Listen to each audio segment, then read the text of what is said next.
اگر آپ اپنے گھٹنے کو کھرچتے ہیں تو کیا آپ پٹی یا بینڈ ایڈ مانگتے ہیں؟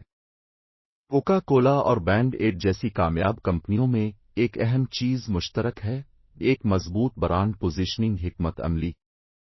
در حقیقت ان کے برانڈ کے نام ان کی جگہ میں تمام اسی طرح کی مصنوعات کے لیے عام اصطلاحات بن گئے ہیں۔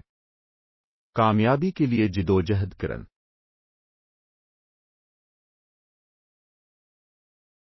جو برانڈز مستقل طور پر پیش کیے جاتے ہیں ان کی اوسط آمدنی میں 10-20% اضافہ ہوتا ہے۔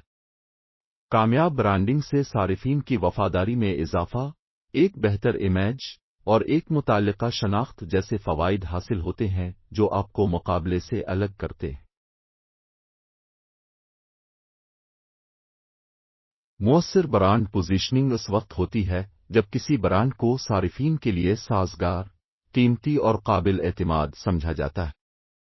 ان تینوں کا مجموعہ آپ کے کاروبار کے لیے منفرد ہو جاتا ہے اور اس کے نتیجے میں آپ کے گاہک اپنے ذہنوں میں آپ کے لیے جگہ بناتے ہیں۔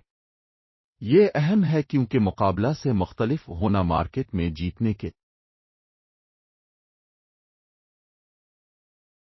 سیلزمن ایوگ میں برانڈ پوزیشننگ کے ماہر ول بیرن سے لے لیں۔ وہ کہتے ہیں، آپ کو اپنے برانڈ کو پوزیشن کرنے کا موقع صرف اس وقت ملتا ہے جب آپ کچھ قابل ذکر کر رہے ہیں، کچھ اور ہے، اور یہ صرف موازنہ ہے۔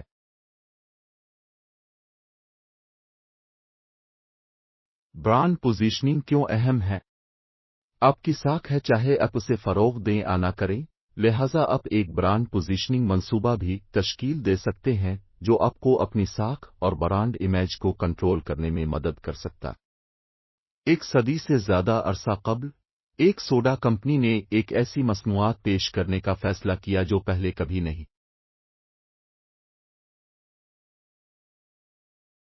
یہ ہمارے ذہنوں میں سوڈا کے سونے کے معیار کے طور پر موجود ہے۔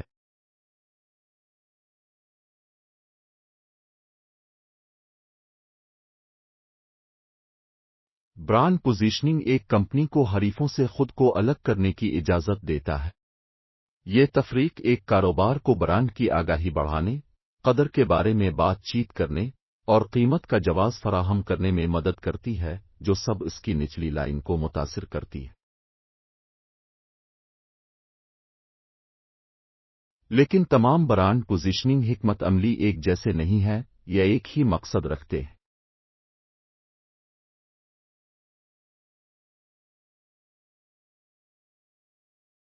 آپ کی پیشکش اور صنعت کی نوعیت پر منحصر ہے، آپ کی پوزیشننگ اور پیغام رسانی مختلف ہوگی۔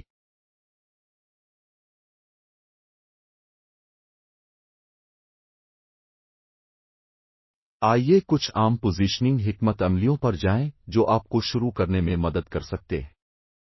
جب آپ یہ فیصلہ کر رہے ہیں کہ اپنے برانڈ کو مارکیٹ میں کیسے رکھنا ہے تو آپ کے پاس انتخاب کرنے کے لیے متعدد اختیارات ہیں۔ آپ اپنی مصنوعات کے مسابقتی فوائد کو اجاگر کرنے اور اپنے مقابلے کی خامیوں کی نشاندہی کرنے کے لیے ذیل میں کچھ مقبول پوزیشننگ حکمت عملی ہیں جو آپ مارکیٹ میں اپنے برانڈ کو الگ کرنے کے لیے استعمال کر سکتے ہیں۔ ایک، کسٹمر سروس پوزیشننگ کی حکمت عملی ایک بہت اچھا موقع ہے کہ اپنے کم از کم ایک بار اس کی کسٹمر سروس کی وجہ سے خوردہ فروش، ریستوراں یا کسی اور سروس فراہم کنندہ کا انتخاب کیا ہے۔ عمودی شعبوں میں کمپنیاں جو غیر توجہ چھوٹیے کی حمایت کے لیے جانی جاتی ہیں وہ اپنے آپ کو الگ کرنے کے لیے اپنی دوستانہ کسٹمر سروس کا اس حکمت عملی کا سب سے ٹھوس فائدہ یہ ہے کہ عظیم کسٹمر سروس اعلیٰ قیمت کے نقطہ کا جواز پیش کرنے میں مدد مل سکتی ہے۔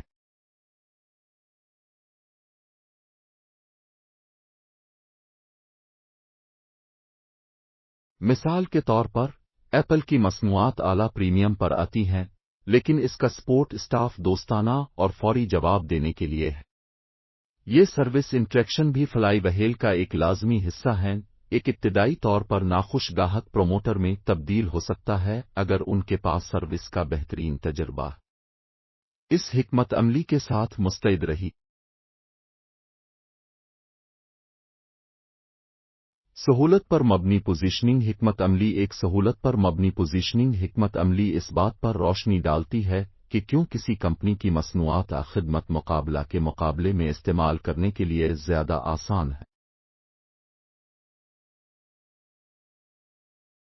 یہ سہولت مقام، استعمال میں آسانی، وسیع رسائی، متعدد پلیٹ فارم سپورٹ جیسے عوامل پر مبنی ہو سکتی ہے۔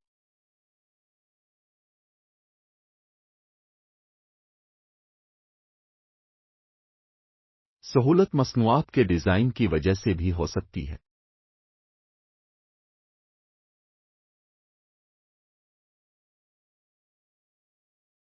مثال کے طور پر، سوفر اپنے ڈسپوزیبل موپ پیڈ کی وجہ سے روایتی موپ کے آسان متبادل کے طور پر اپنی ویٹ جیٹ مصنوعات کی تشہیر کرتا ہے۔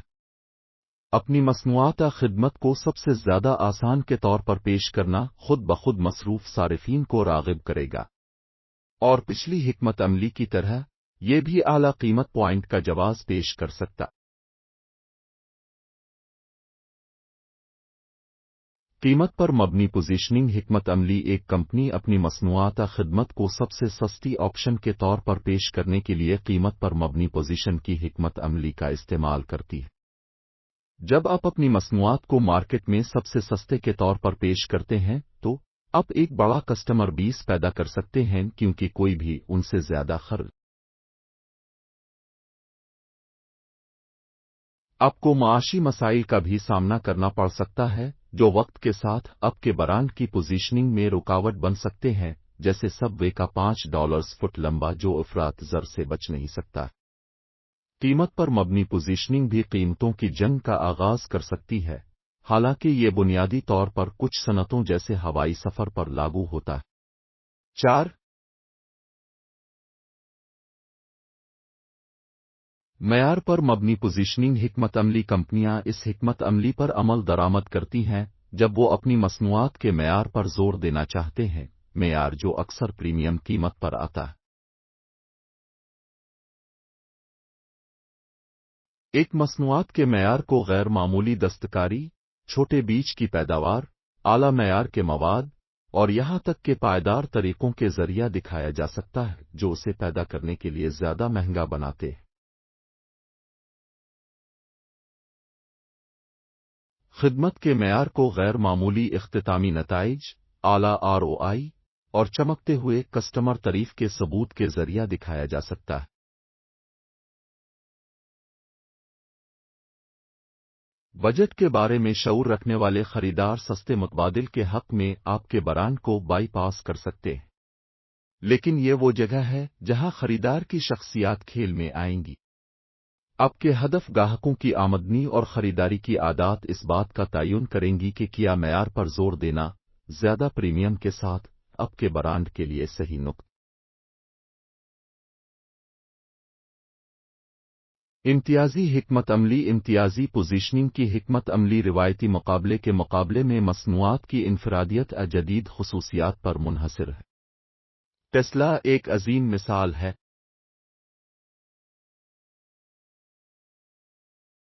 ٹیسلا گاڑیوں کے وجود سے پہلے خریداری کے لیے ایک پرکشش، مکمل طور پر برقی گاڑی دستیاب نہیں تھی۔ اب یہ معروف ٹیک کمپنی ہے جو سیلف ڈرائیونگ کاریں اور AI روبوٹس پیش ہے۔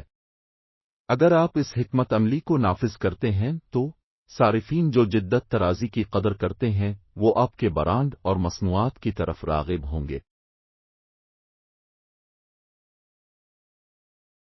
سوشل میڈیا پوزیشننگ حکمت عملی اس قسم کی پوزیشننگ منفرد ہے کیونکہ یہ اکیلے حکمت عملی کے بجائے چینلز کے ایک سیٹ پر مرکوز ہے، اور وہ چینلز جو آپ کا برانڈ استعمال کرتا ہے اور استعمال نہیں کرتا اتنا ہی کہتا ہے جتنا آپ کا پیغام رسانی کرتا ہے۔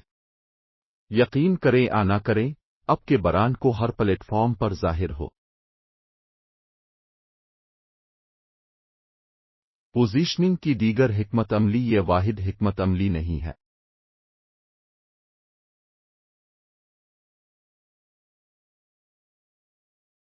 آپ اپنے برانڈ کو رہنما کے طور پر رکھ سکتے ہیں، اپنی نوعیت کا پہلا، اصل، سب سے زیادہ مقبول۔ آپ اپنی مصنوعات کو ایک وسیع مسئلے کے حل کے طور پر بھی پیش کر سکتے ہیں۔ ایک اور طریقہ یہ ہے کہ آپ اپنے برانڈ کا اپنے حریفوں سے براہ راست موازنہ کریں۔